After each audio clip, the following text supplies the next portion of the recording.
పుత్తడి బొమ్మకు సెగలు చుట్టే ముద్దుల గుమ్మకు దిగులు పుట్టే పన్నీటి స్నానాలు చేసే వేళలో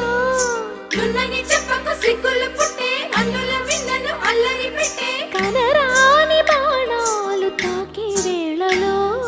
చెయ్యకున్నావు శ్రీరంగ స్వామి చెయ్యాలైన అతిశయమేసెయ్యు నా ప్రేమ సామ్రాజ్య దేవి